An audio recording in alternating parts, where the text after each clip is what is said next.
President Obama travels to Germany tomorrow, the final stop on his three-nation tour. In London today, he took part in a youth town hall meeting where he heard an emotional statement of personal identity. Let's see. Young lady right there. Go ahead. It was an unscripted moment at President Obama's town hall. 20-year-old student Maria Munir made an extraordinary announcement. Now I'm about to do something terrifying, which is I'm coming out to you as a non-binary person, which means that I don't fit within... I'm getting emotional, I'm so sorry. Non-binary or transgender people often face bigotry, something the president said he's trying to change. But I think the trend lines are good on this. We're moving in the right direction. Oh my God, a trans woman in New York. I gotta take a pee. Anyway, oh my God, Trump International Hotel. I love this. Okay, last week Donald Trump said I could take a pee anywhere in a Trump facility, so I am gonna go take a pee in the ladies' room.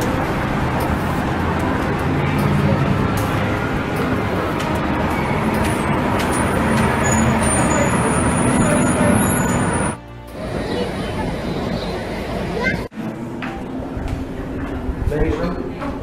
That way? Thank you. And not anymore. It's free. Oh, God, okay. Thank you, Donald. I really appreciate it. And by the way, Ted, nobody got molested.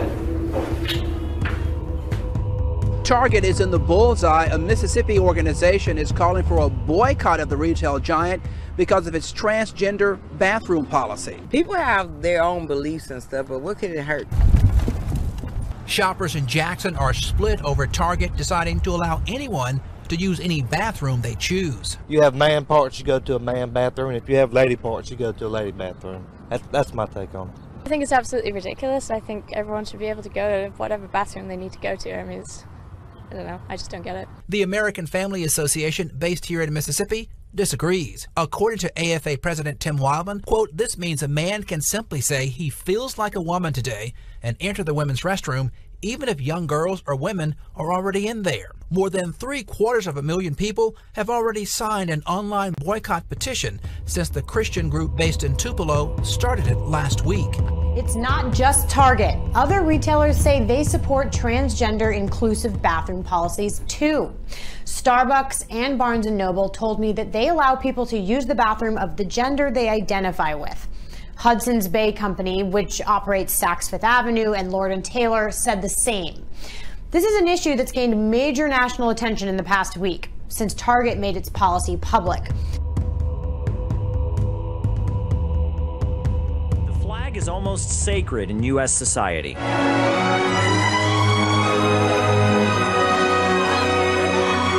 Children pledge allegiance to it. Soldiers raise it in important ceremonies. People mistreating the flag always touches a nerve. While people around the world destroying the flag doesn't really shock us Americans anymore, what about when it comes a little closer to home? And a crowd gathering at Wright State University this afternoon after a person threw an American flag on the ground, standing on top of it. That's an American flag on the ground. Protesters stomping on it outside a Trump rally in Wisconsin. Yeah, the blatant show of disrespect. A shocking display of disrespect at a Pennsylvania high school. A teenager caught stomping on the American flag inside a classroom. Stomping on U.S. flags is catching on with people across America.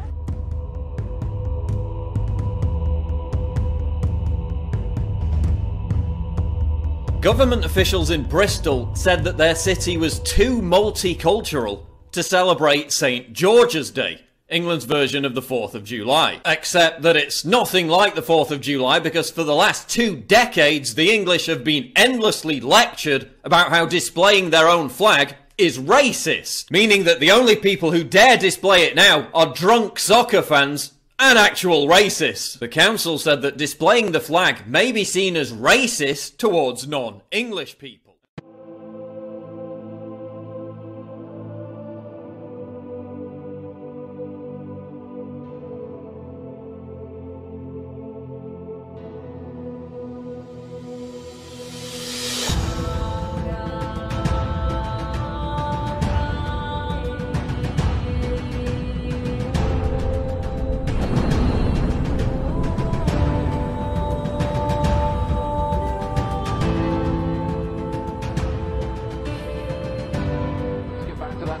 exhibit at Rutgers University displaying a small statue of Jesus mounted on a dartboard. Joining us now is Todd Starnes. He got this story for us and he's writing about it today. Look, obvious thing that occurs to everybody as soon as they see this. What would be the reaction if Muhammad was on a dartboard? Well, it's the fear of fatwa. I think that prevents that from happening and stops a lot of these artists. Look, let's be perfectly honest here. No one wants to get blown to smithereens, including a starving artist. And I think that's one of the reasons, Stuart, why they don't attack the Islamic faith, but they certainly do the Christian faith. This is nothing new what happened at Rutgers University, a school supported by our tax dollars, by the way. Nice. Remember the image of the Mother Mary smeared in elephant dung, yes, or the crucifix that was submerged in urine. These kinds of things happen all the time. And again, we wanted to bring this to people's attention to say, hey, look, this is what's happening on a public university campus in America. Why are they doing this? Why? What's the point of a dartboard with Jesus on it? What's the point? Well, there's really no other point except to cause hostility and outrage among Christians. Well, is this the atheists that's doing this? Well, we don't know. The university won't tell us who is responsible for putting up that exhibit. Really? That's the one thing they will not tell us.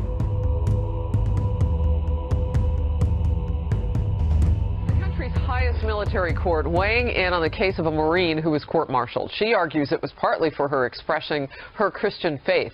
Monifa Sterling posted a single Bible verse in several locations around her desk.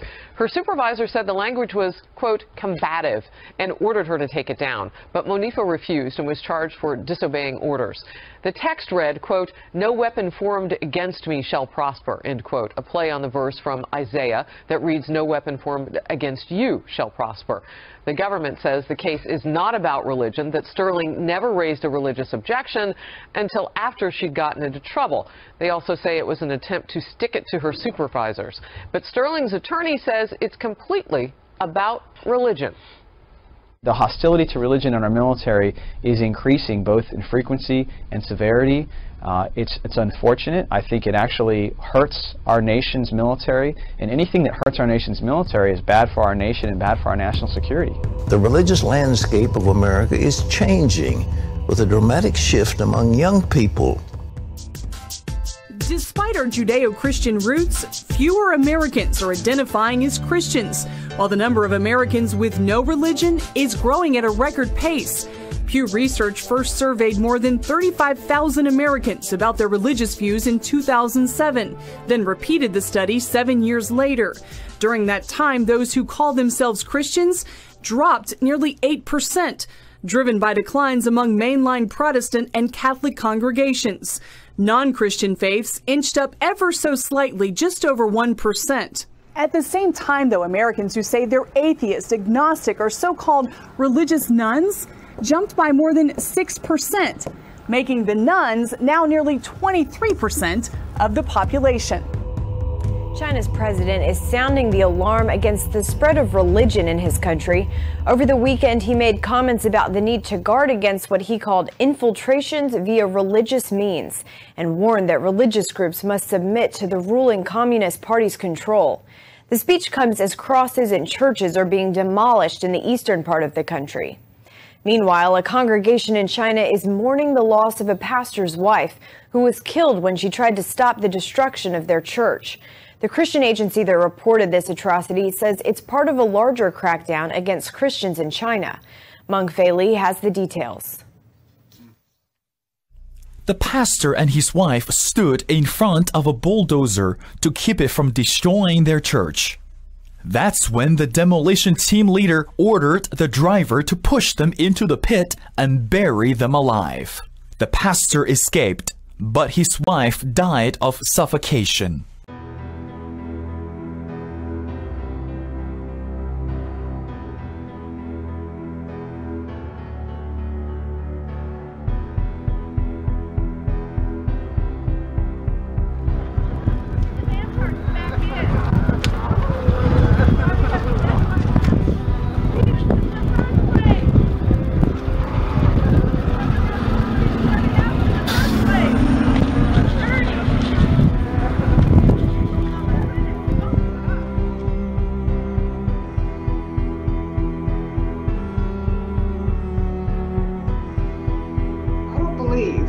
that right now the answer to all of our problems, because our nation, Mark, is in a mess, and you and I know it, you probably know it better than I do because you follow the news more closely, but it's unraveling. We're imploding, and morally and spiritually, first and foremost. Romans 1 talks about the kind of judgment I describe in the blog, because we think of the judgment of God sometimes as like Sodom and Gomorrah when he rained down, fire and brimstone, or in Exodus when he opened up the ground and he swallowed all these people, or an earthquake or lightning strike. But actually Romans 1 describes God's judgment, and those are God's judgments, but Romans 1 describes a type of judgment where when we sin and we refuse to repent of our sin, then he backs away from us. If we continue to sin and refuse to repent, he backs further away, and you go on through Romans 1 until actually he removes himself from us and he turns us over to ourselves.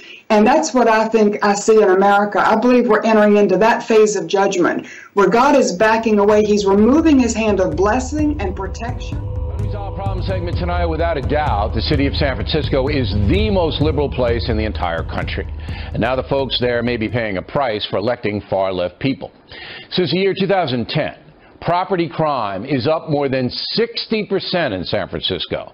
In fact, the city by the Bay has the highest per capita property crime of all major U.S. cities.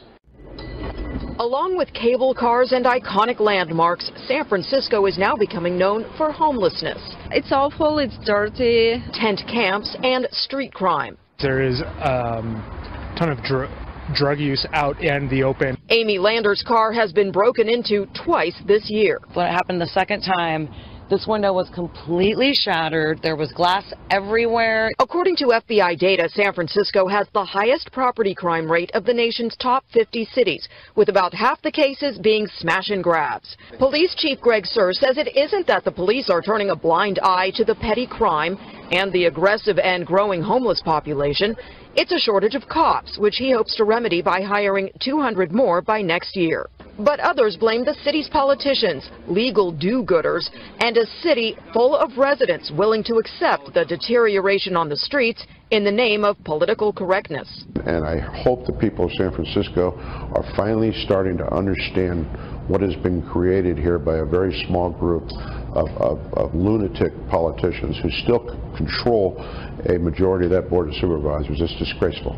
San Francisco has a long history of tolerance, which has made it a magnet for the homeless and mentally ill. But tolerance has a price, which more people here are starting to realize. If you knew how many people stopped our cops on the street and said, how did it get like this? What is this? Why are there people urinating on the street? None of San Francisco's 11 board members would talk to Fox News about the issue, with this one walking off before I could ask a single question. They can ignore us, but they're facing angrier voters. A recent Chamber of Commerce poll shows a sharp rise in residents who say the city is headed in the wrong direction. Federal law enforcement have spread across 3 states looking for more than 500 pounds of stolen explosives. Those explosives were stolen from a CSX train traveling from Chicago through Detroit. CBS News Justice and Homeland Security correspondent Jeff Pegues joins us on the phone now. Jeff, what can you tell us? A law enforcement source that I spoke with this afternoon told me that they consider this a very serious case. The amount of explosives stolen has authorities concerned that those explosives could fall into the wrong hands. The sources say that the theft was reported about 2 days ago, but the case, it still has not gone public. And currently, the ATF is considering putting out an advisory and announcing a reward in the coming days. That's how concerned they are about this case. This is a CSX train that was carrying this amount of explosives. In fact, there was more explosive than that on this train. Technically, these are classified as fireworks, but the law enforcement source that we spoke with says because they are commercial grade and combined with the quantity, it makes them extremely dangerous. Wearing a panda costume and a surgical mask sparked a bomb scare at a Baltimore TV station. Police shot the man yesterday after he allegedly threatened to blow up the building. 25-year-old suspect Alex Breezy is expected to survive. Jeff Pegues is outside the station on Baltimore's TV Hill with the security guards' quick action that saved the day. Jeff, good morning. Good morning. The first thing that police say the suspect did immediately signaled that he wanted the world to take notice. According to police across the street in the parking lot, he set a car on fire before walking to the front door of WBFF, threatening to blow the place up. Alex Breezy carried a flash drive which he said contained information that needed to get on the air. But when he showed a security guard the wire inside his costume leading to what looked like a bomb, the security guard called 911. The station's meteorologist says that guard took the threat seriously. So he said he had a message to deliver. Yeah. Is that what he was telling people? Yeah. We had a security guard that was inside Jay, and he actually stayed calm. I owe a lot to Jay because he kept everything calm. He went into the building and warned everybody to evacuate. The security guard delayed the suspect's entry into the building. He tried to pull on the door a few times to come in. I told him I couldn't let him in, but I'll be glad to talk to him and see what I can do to help him out. After about 90 minutes barricaded inside the lobby, man's walking out. Breezy walked into the street and ignored tactical officers' commands to take his hands out of his pockets. And that's when they fired. And they said, get down, get down, get down. He didn't comply. A bomb squad robot was brought in to approach the wounded suspect. Baltimore Police Commissioner Kevin Davis says under the onesie, the man wore a vest with a homemade accessory that looked real. Inside of little plastic baggies, he had chocolate candy bars, and the candy bars were attached to each other with wiring. He was holding a replica detonator. Alex Breezy was shot 4 times, including once in the neck, according to his father. He's just had a mental breakdown, and probably what happened was, he has no way of doing a bomb or anything, so what he was doing was probably putting himself out there and thinking that he wanted to die. Witnesses who've seen the contents of that flash drive say that it contains a video of a rant about space and government. Mumps outbreak at Harvard University. 41 cases of the virus have been confirmed, even though many of those affected were vaccinated. ABC's Lindsay Davis is in Boston with the latest. And Lindsay, this really has the campus on edge. Yes, good morning, George. Students here on campus are telling us that they are being extra cautious, no longer sharing food and drinks. College campuses are the perfect storm for outbreaks like this because the students are in such close contact. The number of mumps cases at Harvard University this morning is now up to 41. 11 of those students are currently in self-isolation. Harvard Health Services Director Paul Barrera says, "I'm more concerned now than I was during any time of the outbreak." I have a lot of friends who've actually had it, but I'm just really thankful not to have had it yet. The first case was reported 2 months ago. All the students affected had been immunized against mumps. According to the CDC, even after 2 doses of the vaccine, 12% of people are still at risk for contracting the virus. Mumps is spread in crowded environments by droplets of saliva from coughing, sneezing, shared eating utensils, and kissing. Symptoms include puffy cheeks or jaws, fever, headache, muscle ache, and fatigue. We've heard it's very contagious, and there's a lot of people around us that have it, so we're a little scared. It's shown up on 4 nearby campuses in the Boston area, another 53 cases at 2 universities in Indiana, and several cases in California.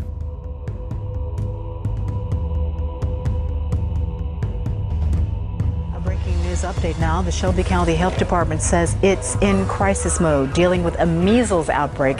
The disease is extremely rare here because so many are vaccinated. But now 6 confirmed cases have popped up. And that's why folks are so concerned, because that's triple the number just since Friday. And the health department is worried that number is going to keep growing. WREG's Michael Quander on what you need to know to protect you and your family. People are worried. It's kind of frightening. Scared. It'll definitely wake you up. After learning 4 more people are infected with measles in Shelby County. It only takes those few cases to turn into an epidemic. We're in what we would call outbreak mode. Health Officer Dr. Helen Morrow says there have been only 9 measles cases in the state for the past 12 years. That's not including these 6 new infections in Shelby County. I would not be surprised if we do see some other associated cases. We begin this hour as this week attorneys representing over 500 Flint residents have filed a lawsuit against the Environmental Protection Agency seeking $220 million in potential damages. The lawsuit accuses the EPA of ignoring alarm bells over lead in the city's water supply, contributing to the public health crisis. However, since the news in Flint gained national attention months ago, cities around the country, from Newark, New Jersey to Allentown, Pennsylvania, have discovered high levels of lead in their own water supplies. And now a report has found high levels of lead in 3 D.C. public schools, prompting testing in every single public and charter school in Washington, D.C. in the next 60 days. Severe weather outbreak across the country. Heavy rains and strong winds. At least 17 tornadoes reported, damaging hail too. And this morning, more storms are heading south. Ginger here with the latest. Hey, Ginger. Hey there, George. We are in the midst of the most active severe weather outbreak so far this year. Anywhere from Nebraska to Kentucky, even central California, feeling it this morning. Ah! Get us out of here! Tornadoes spinning from California to Kentucky. It's a tornado. It is. It's coming down fast. In Stanislaus County, California, drivers rushing to avoid the whirlwind storms. In Iowa. Wow, huge tornado. That is a tornado on the ground right there. Tornado on the ground. The storms unleashing twisters, in some cases even 2 at a time. There it is. Right above us. Recklessly slinging debris. This one rotating through central Illinois. Another hitting southeastern Nebraska. Swirling perilously close to homes. That's a legit tornado. In Omaha, hail smothering the roads. Most of it golf ball size. Pretty difficult to even walk out here. It's like walking on roller skates. And across the state line in Missouri, this explosive supercell churning out a tornado so fierce it blew out the windows of this church. Hey, check this out. We've buried the lead here at CBSN. This is dash cam video showing a streak of light, and I'm doing quote marks with my fingers, over Southern California skies Tuesday night. Witnesses across hundreds of miles reported seeing this green fireball. U.S. Strategic Command says it was likely not human-made. The bright object does not appear to be among the satellites it tracks. 1 + 1 + 1 equals aliens. I'm just saying. I think it's the Never Trump movie. I mean, what is this doing in the C block?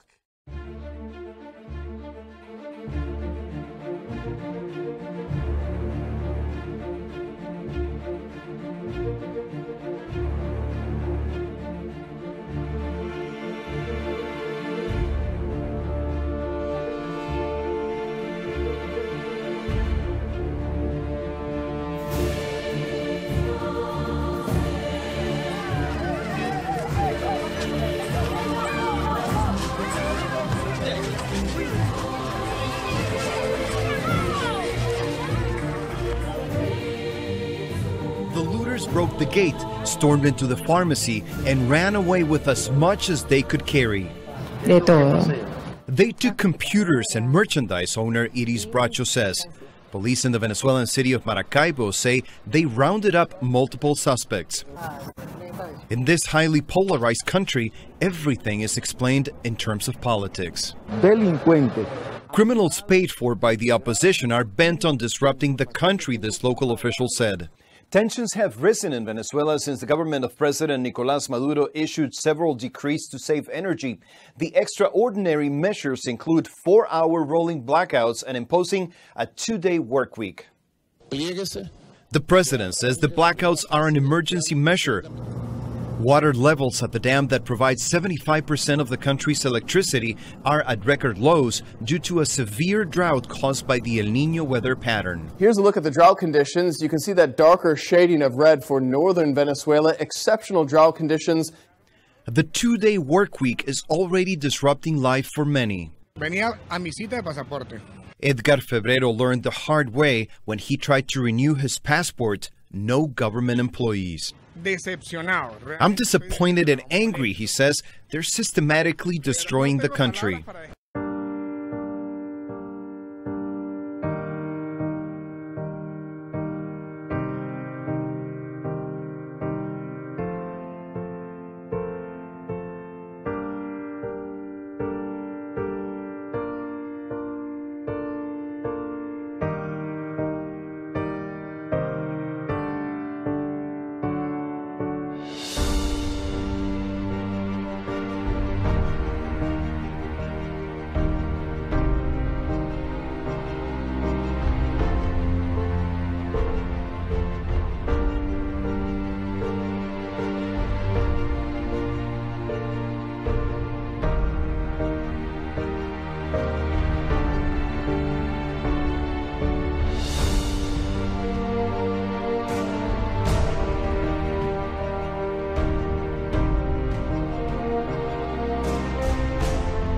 U.S. trade officials are promoting the Trans-Pacific Partnership as an export boom for agriculture.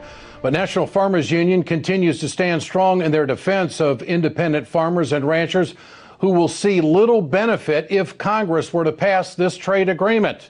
National Farmers Union, representing nearly 200,000 family farmers and ranchers, have produced a letter signed by 160 food, farm, and rural groups opposing the TPP. Joining us tonight for more on that is Roger Johnson. He is the president of the National Farmers Union. Roger, good to have you with us tonight. Good to be with you. Why is it a bad deal for farmers? Cutting right to it. Producers and ranchers, why is it a bad deal? You know, if you look at the history of the other trade agreements we've signed, it's really interesting. We have deeper trade deficits with countries with whom we have trade agreements than we do with the rest of the world where we don't have trade agreements. And that's just a measurement that it's not equal. It's just what it says is that we're doing the wrong thing with these trade agreements. One of the things we tell our trade negotiators, we collectively in the country, Congress, is we just say we want more trade. More trade is good. We somehow suggest that more trade, whether it's imports or exports, they're both more trade,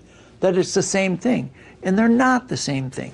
Imports and exports are like deposits or withdrawals in your checking account, Ed. I mean, to say you want more money running through your checking account is all fine till you find out that there's going to be more withdrawals than there are deposits. So why aren't other countries taking our agricultural products? And I understand on the TPP we would be mandated to take so many of their agricultural products. Well, I mean, the fact of the matter is that there are incentives that are built into these agreements for other countries to sell us more and for us to get less of a less good deal when we sell to them.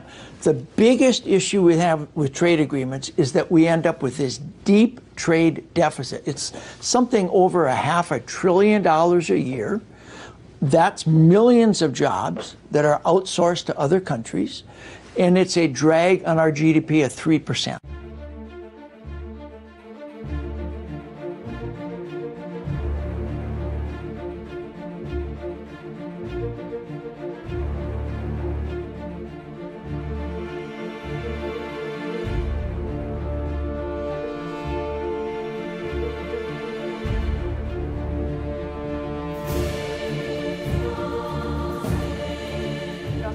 The Netherlands say they feel increasingly unsafe in their country, and many of them are leaving for Israel. The Netherlands Center for Information and Documentation on Israel says that if Jews dress in a way that shows their Jewishness, they're more likely to become the victim of an anti-Semitic attack. The European Union also released a report saying that most Jews don't report anti-Semitic attacks. And the country's chief rabbi says that many in the Jewish community are considering removing mezuzahs from their doorposts because they identify them as Jewish. I want to turn now to Europe, where anti-Semitism is on the rise. It is being fueled by the massive influx of refugees from Muslim countries. The worsening situation is causing Jewish countries to consider their options. For the Jewish community, the refugee crisis is a huge problem. According to Israeli author Manfred Gerstenfeld, that's because most are Muslims, a group behind some of the most extreme hate crimes in Europe. Many of them are anti-Semites from the most anti-Semitic countries in the world. Gerstenfeld blames what he calls massive non-selective immigration from Muslim countries. And with the new influx of refugees from the Middle East, it's getting worse. Following last year's terror attacks in Copenhagen, one outside a synagogue, Israeli Prime Minister Benjamin Netanyahu made headlines by urging European Jews to come home to Israel. Thousands accepted the offer, and immigration from Europe to Israel spiked over the last 2 years. Now the attack in Brussels is causing Belgian Jews to consider their options. I'm seriously asking the question if I can stay here and if there's a future for my children here.